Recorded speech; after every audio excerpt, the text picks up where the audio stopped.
বিসমিল্লাহির রহমানির রহিম। নবম দশম শ্রেণীর শিক্ষার্থী বন্ধুরা, আজকে আমরা সাধারণ বীজগণিত বইয়ের 4.1 শ্রেণীর সূচকাঙ্ক আমরা করব। তাহলে কথা না বাড়িয়ে আমরা শুরু করি। আমি প্রথমেই এখান থেকে 3 নম্বর অঙ্ক এবং 4 নম্বর অঙ্ক উঠিয়ে রেখেছি, ভিডিওটা যাতে বড় না হয়। তো যাই হোক, তাহলে আমরা শুরু করি। অঙ্ক নাম্বার 3, 19.4.1। তাহলে 1/2 প্লাস 1/5। এখন আমরা লসও করব।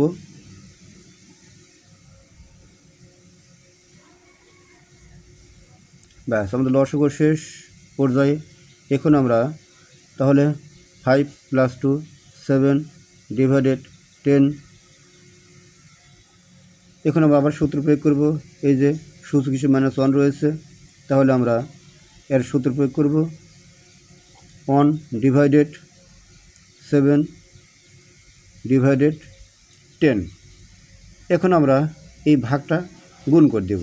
তাহলে 1 × 10 উপরে যাবে, 7 নিচে আসলো, ভাগ গুণ হয়ে গেলে নিচের অংশের রাশিটা অর্থাৎ লব এই হর অংশটা উল্টে যাবে। তাহলে আমাদের কি হলো? আমাদের হচ্ছে 10/7। এটি হচ্ছে আমাদের এই অঙ্কের ফলাফল। এবার আমরা 4 নম্বর অঙ্কটা দেখব। 4 নম্বর অঙ্কে আমাদের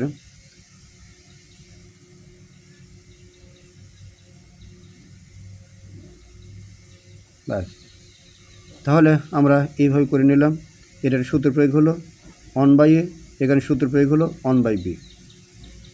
2 দিয়ে গুণ করব, তাহলে 2 দ্বারা গুণ করলে 2/a হবে, প্লাস এখানে আমাদের 3/b হবে, সূচক হিসেবে -1। এখন আমরা লসও করব, লস আমাদের ab হবে। তাহলে ab লসক হবে, bb a মিলে গেল, b দিয়ে আমরা 2 গুণ করব, 2b a + bb মিলে গেল, a দিয়ে আমরা 3 গুণ করব, 3a। ব্যাস, এখন আমরা সূচক -1 বসাই।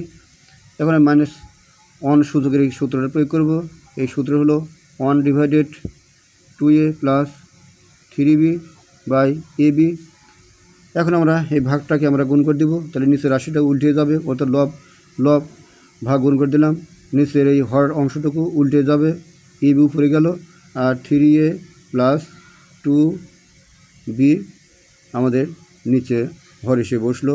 তাহলে এখন আমাদের ab লব হিসেবে বসবে, আর নিচে আমাদের হর 3a + 2b।